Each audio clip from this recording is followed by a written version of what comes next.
So with me today, I have Phil Rivers, who is a partner at Commerce 12, which is an operational e-commerce and email marketing agency.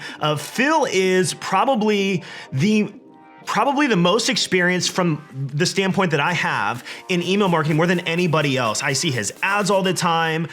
Phil is a top 3 Klaviyo partner, which I have no idea how you make that happen unless you're really good at email. He's driven more than $150 million in sales with email, and that is like a lot of money from email. And recently I even saw him going through Klaviyo headquarters with a crown, a scepter, and a cape, like he owned the place. So finally, through some connections and enough interrogation and finding where Phil lived, he's on the podcast. And serendipity. And serendipity, that's for sure. Phil, good to have you, man. Thank you for having me, dude. Awesome. Well, I would like to know, as a top 3 Klaviyo partner, and we want to dive really deep into some of the email, some of the things, like if you're listening right now and you're like, hey, I'm doing email, but I want to do it better. I want to see some ways I can do it better. I'm sure Phil's going to give us some really solid stuff here. But I want to know, Phil, from you, like, what does it take to just so I understand, to be a top 3 Klaviyo partner? Because I feel like that's a pretty high thing to hold in a good way. Yeah, that's so awesome. The way that they quantify it, it's the number, how much of their MRR we manage. So how many clients we have and what that contributes to their Klaviyo's MRR. That's number 1. And number 2 is business that's referred to Klaviyo. Okay. And they have some like gamification metrics internally, and they're always changing sort of how score is kept, but that's a simplified way of how it's done. How much we manage of their MRR, that's our clients, and how much business we refer them. That's awesome. Wow. So bring me back a little bit. So have you done email from the beginning, or was there a turning point that you decided I'm going all in on email? Nah. So like in my early ecom days, this is before Shopify, before Facebook ads. I designed t-shirts that coincided with the releases of Nike Dunks, and I sold those t-shirts in message boards. Back then, all you could do was build a list. That's hustling right there. It was grinding, dude.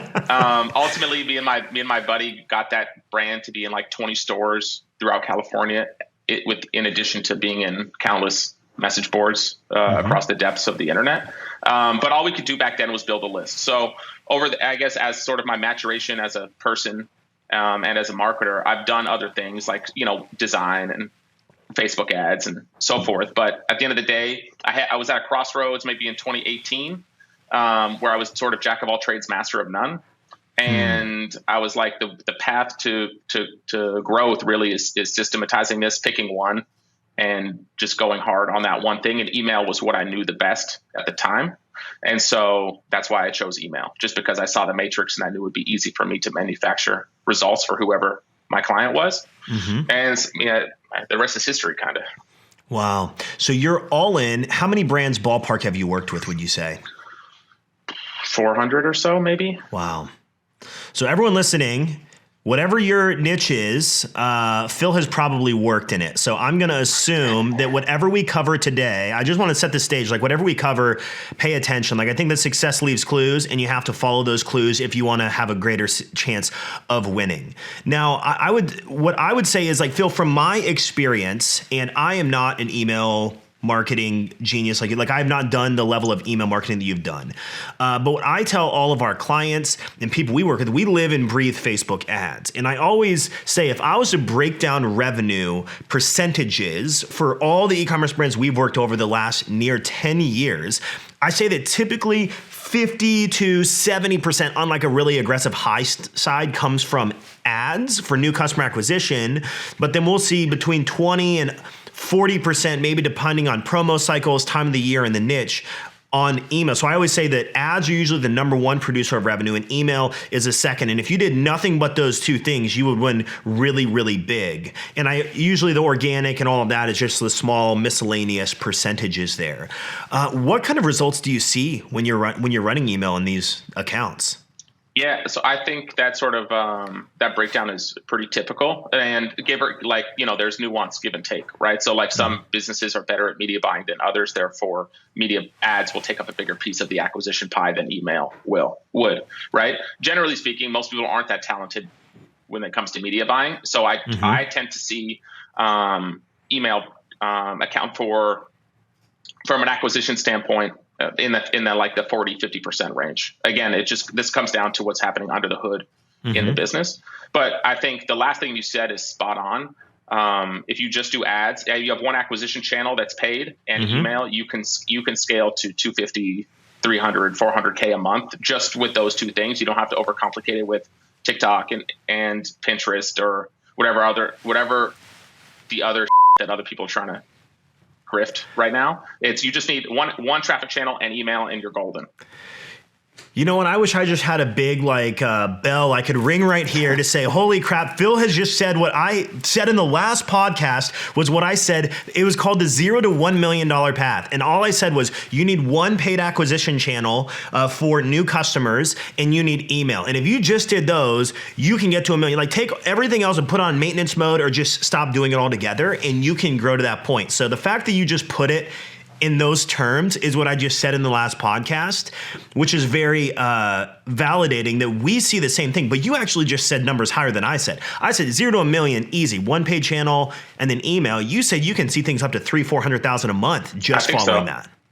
Again, this comes down to like the sophistication of the team of the brand that's doing stuff. But if you stay focused and you have the systems and processes locked in, like you can just ride these two channels to that level. That's not to say at 300K you're not testing another acquisition channel, but by and large you just need one channel for traffic and email. Okay.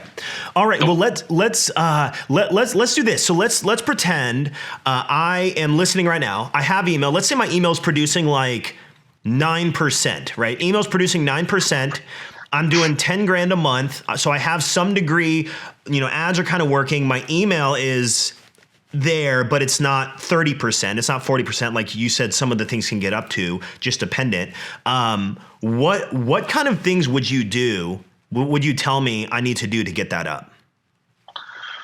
So I think what I see across pretty much every store that I look at, whether they're at 10K a month or $1 million a month, the first sort of like catalyst that everyone tends to overlook is what their offer is converting at to capture new leads.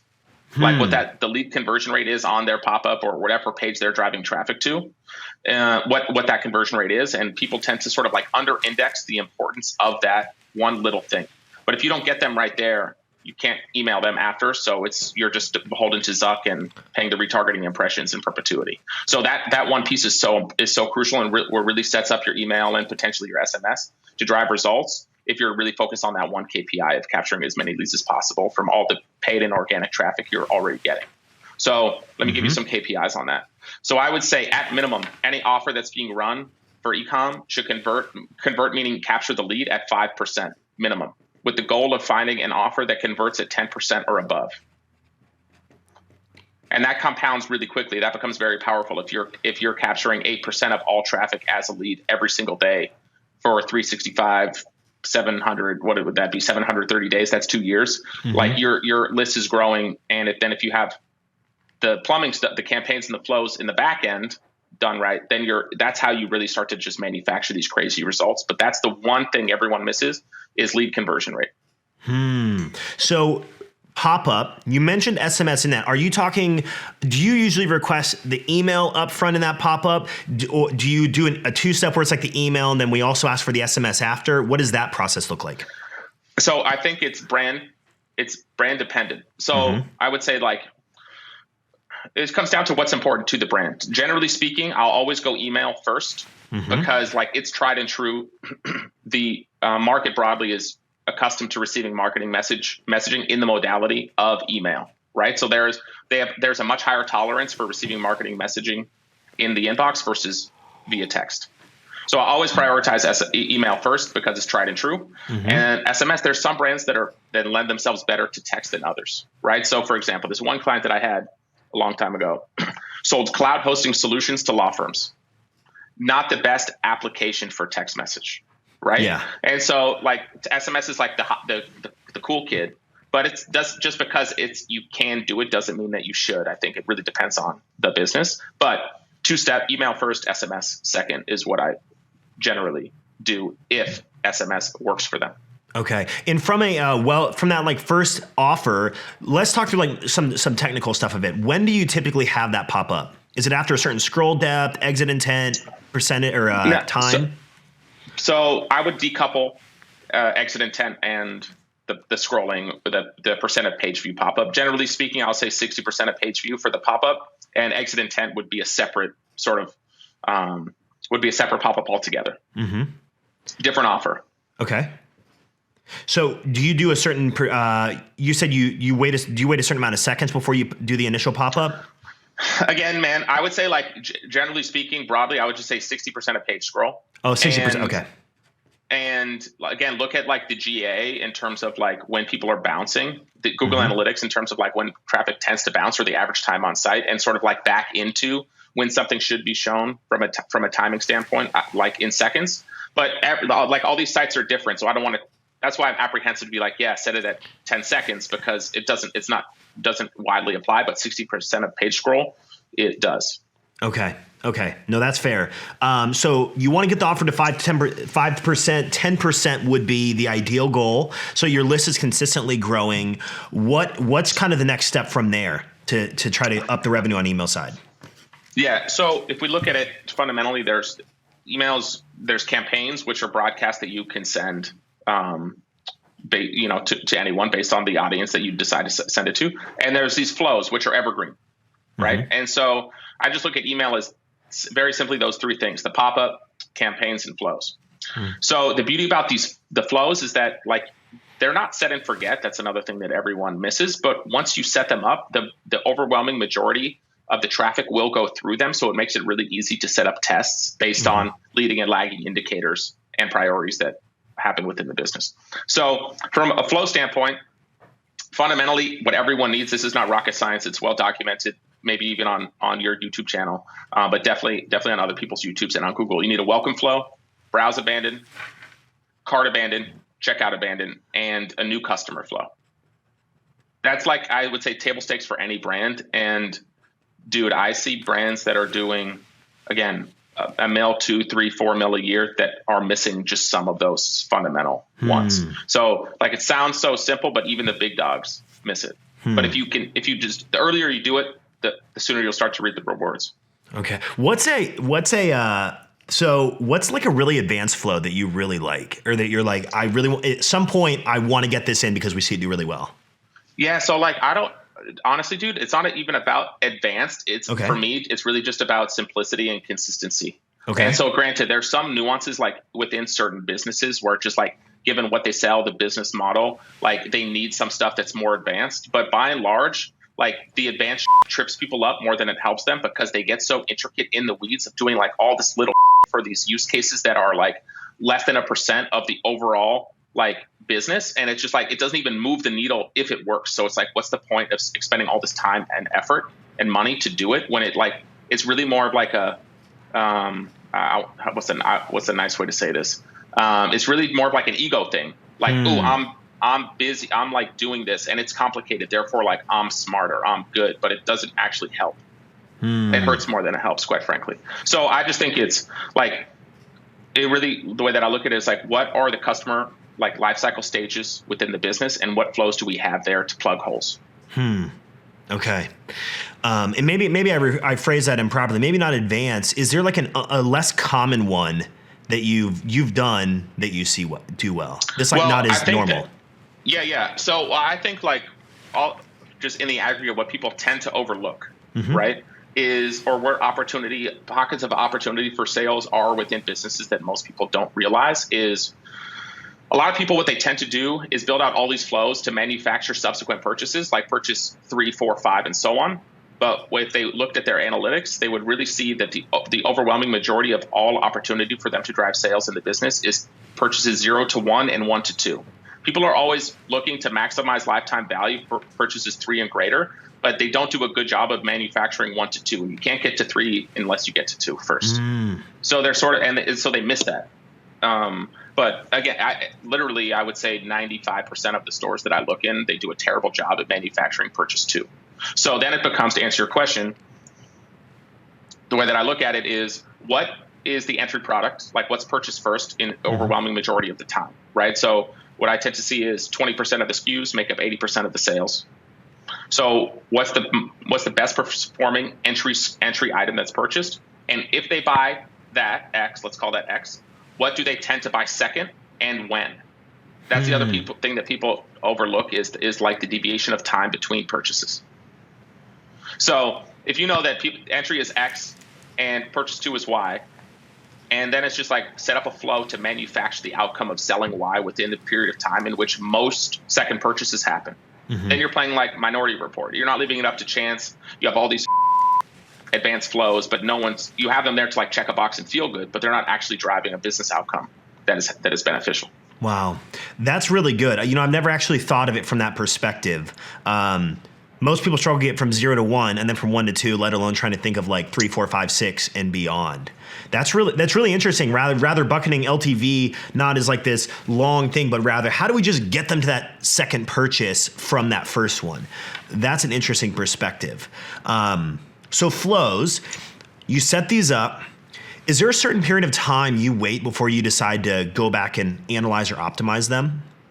So within the flows, I think so if we think about like the like operations that any e-com store has to run email in month to month in a monthly basis, right? They have to check what the KPIs on their pop-up, make sure those are good.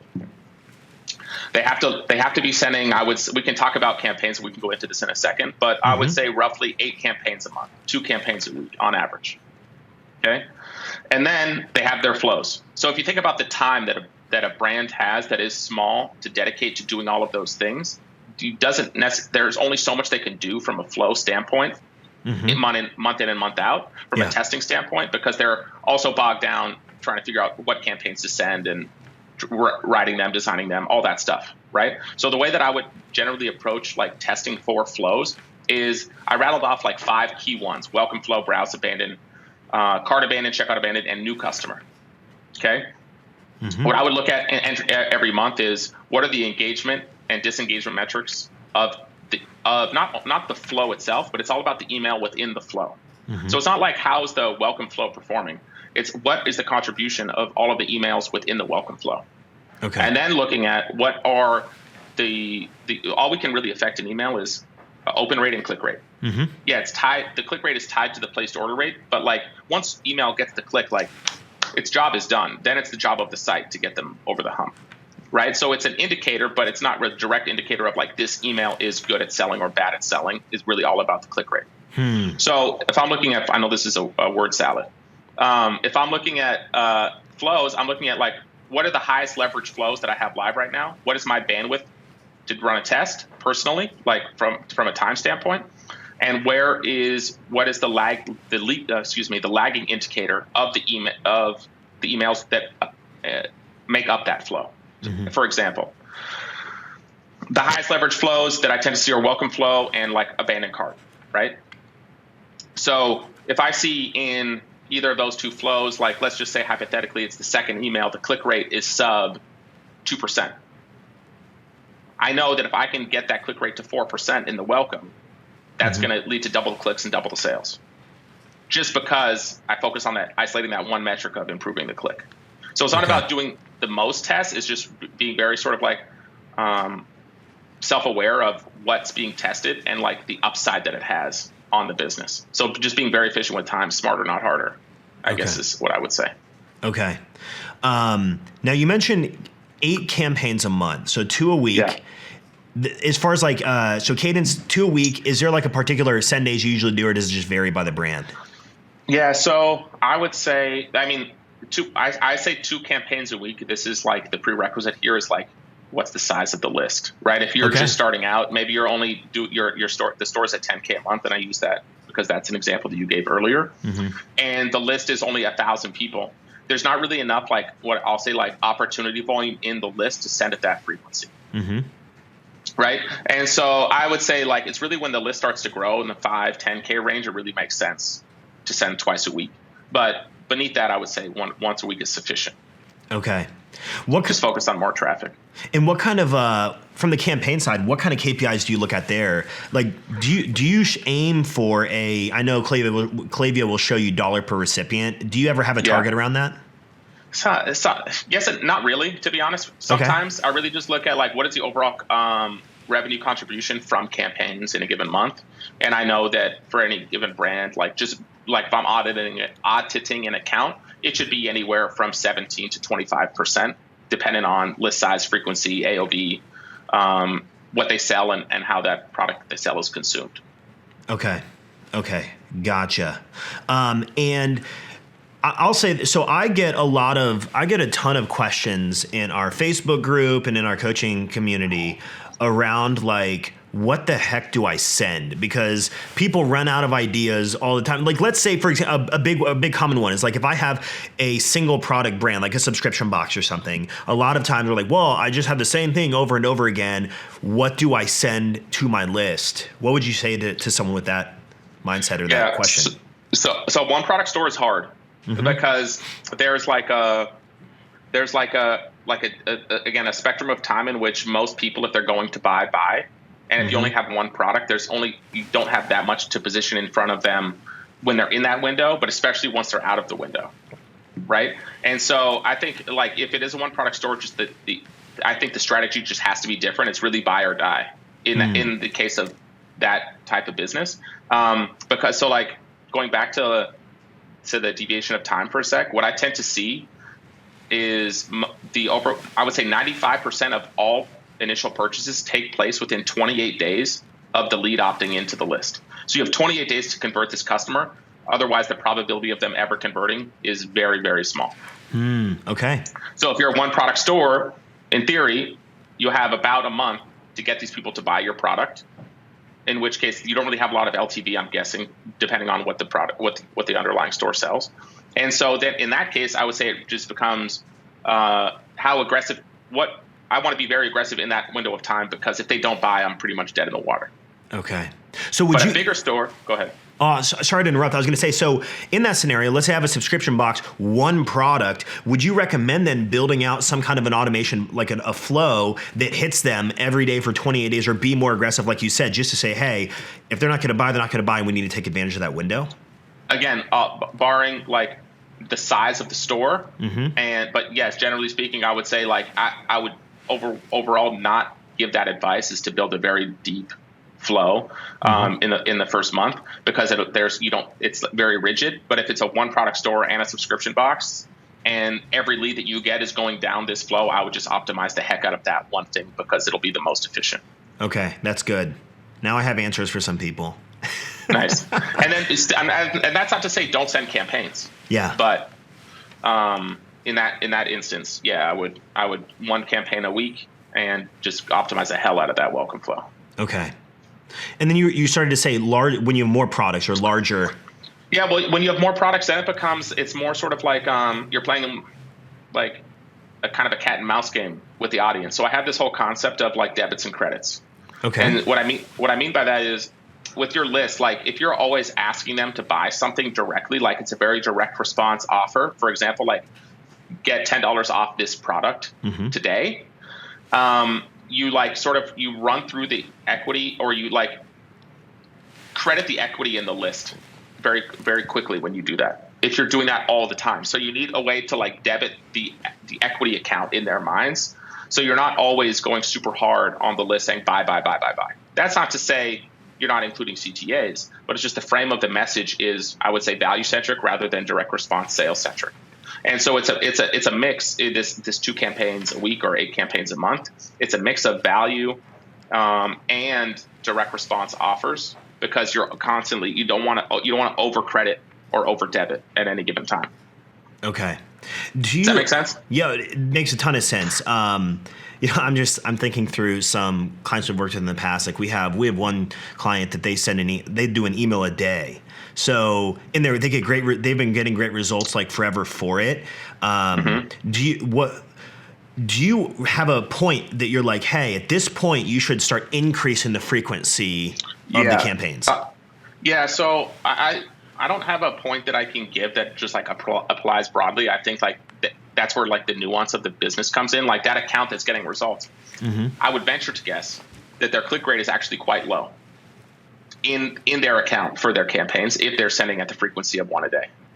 And so then it's a risk reward thing. It's a conversation that has to be had internally at the brand or with the client about like, okay, we can ramp, but the risks or the sacrifices in doing so is engagement's going to go down, unsubscribes are going to go up. Now, if you're happy to pay that price for the sales in return, cool, let's do it.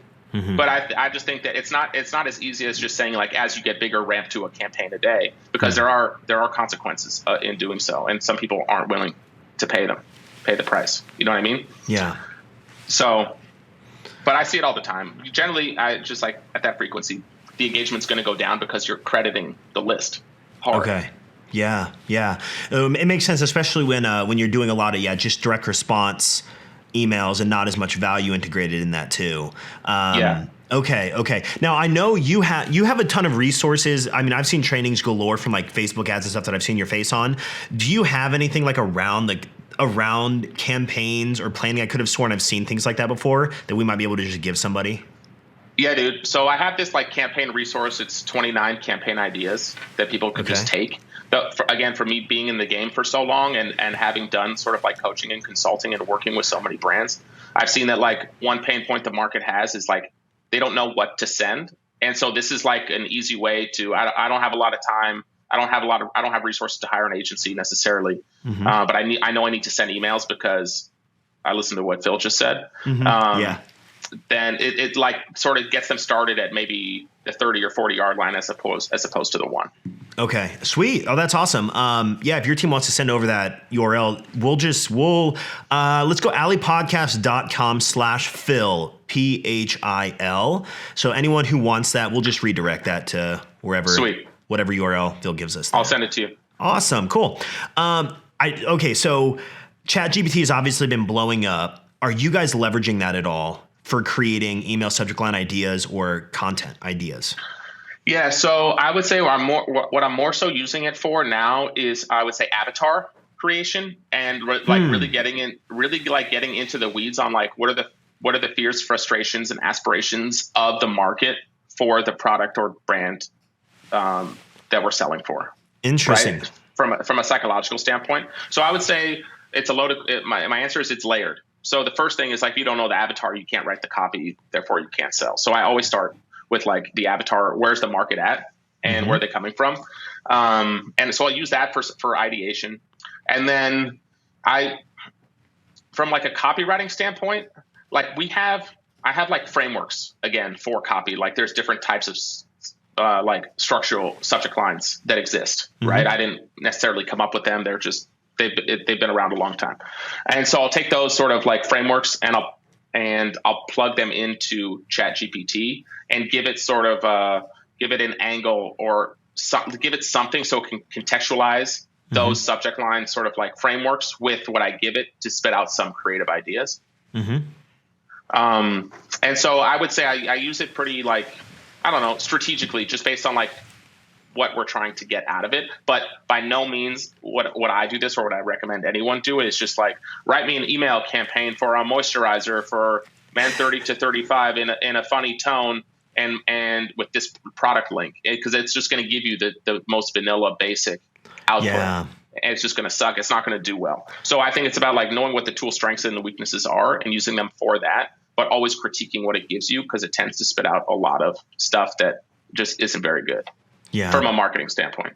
That's what we've seen. We've been, a lot of what you're saying kind of lines up with advertising too. Like I think a lot of times we just want to get in and write headlines or write copy and throw an image up and just launch with it. But you have to understand, who are you talking to? Like that avatar, like you said, like what are their fears? What are the pains that they experience? What are the desired outcomes that they have? And how does your brand and your products, how do they tie into that story? And I think that it sounds like you're saying a similar thing with email. Like you really have to dive into that aspect before you can really write emails that are compelling and drive value as well as direct response. Totally, dude. I just think that if you're using it to like cut corners and think that this makes it, you can just give it the inputs and just copy paste what it gives you, you're screwed. Yeah. But good luck. Yeah, I just had an interview with a guy named Matt Harward and Stafford Newsome he's like the CMO of Messy Global Brands, and he has a lot of other stuff that he does. And he's talking about ChatGPT because they're leveraging AI like crazy. And he said that really it's just an amplifier, and a lot of times he'll amplify bad ideas with bad inputs, and and they use it as an amplifier of productivity. So not to just copy and paste everything that you get in there, but rather to leverage it for improved productivity, ideas, and iterations of what you already know and have. 100%. It's one of those things, dude, where it's like, it's so easy to use that they just have like a first order consequence approach to it. Yeah. But if you really go into it, like, this is a tool, I'm going to sharpen my sword on the tool, just like you would Ads Manager or Facebook ad, media buying or email or woodworking. Mm-hmm. It's the same thing. It's a tool to be used, and it comes down to you as the user in terms of how good you get at using it. I love it. One last question I have for you.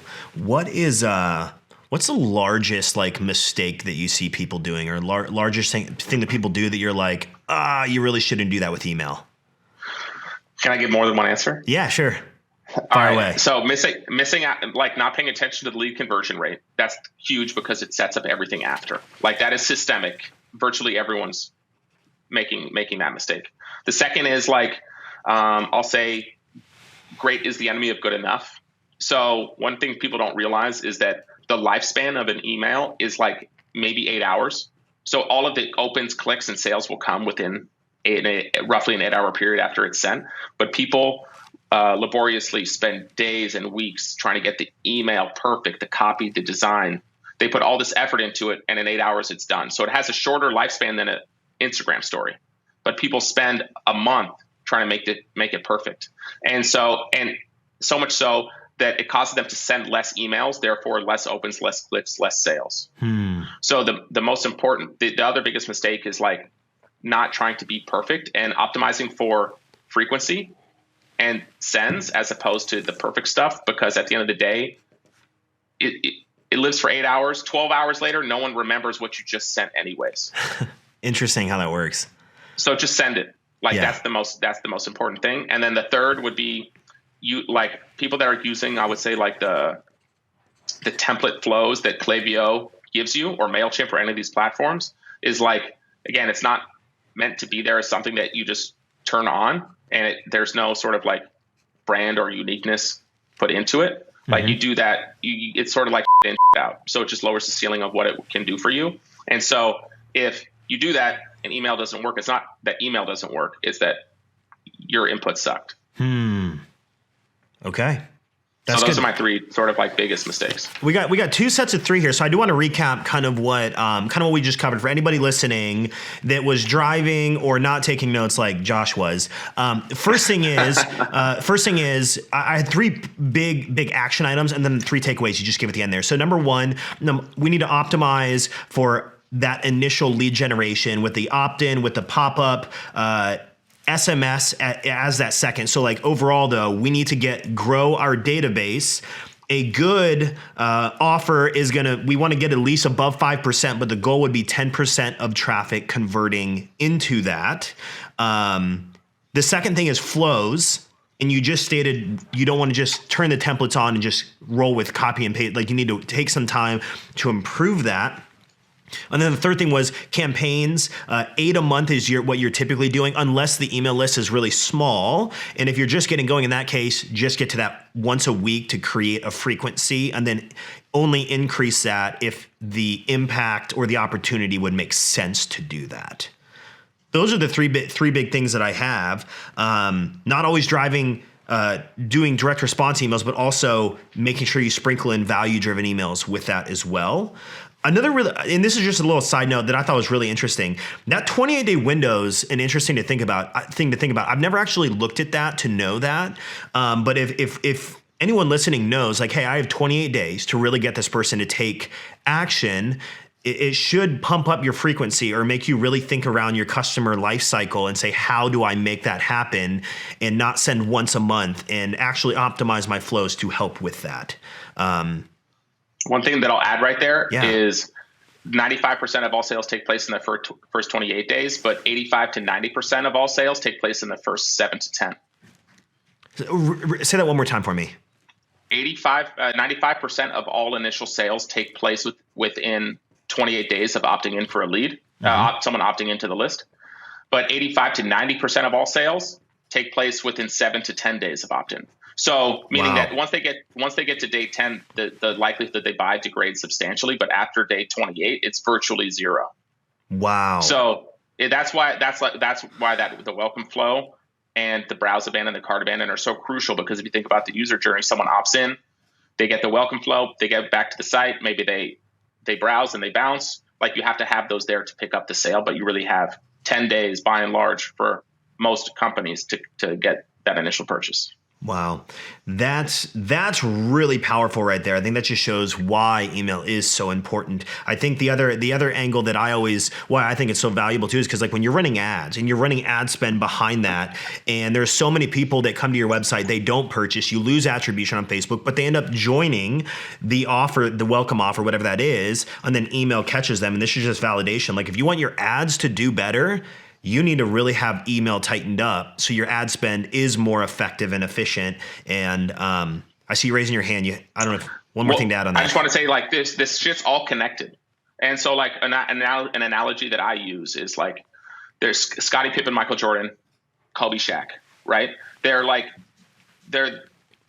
couldn't have done what they have accomplished without the other one. So, like, what I'm trying to say is teamwork makes the dream work. Facebook ads can't do it all by itself.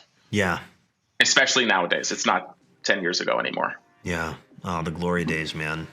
I know. Well, this is really wonderful, Phil. Thank you for being on the podcast, man. I appreciate you. Everyone needs to go check out Phil Rivers. If you can find him on social media, go connect with Phil. We're going to go ahead and if you go to alleypodcast.com/Phil, PHIL, we're going to redirect to those 29 campaign ideas you said we could give people, Phil. And other than that, everyone, you've been listening to the Ecommerce Alley podcast, produced by the legendary Dylan Counts. Thank you so much for listening in. And if you want to join our free group, go to alleypodcast.com/group. That'll redirect you to our Facebook group. There's like 2,800 people in that right now. And we'll see you in the next episode. Peace.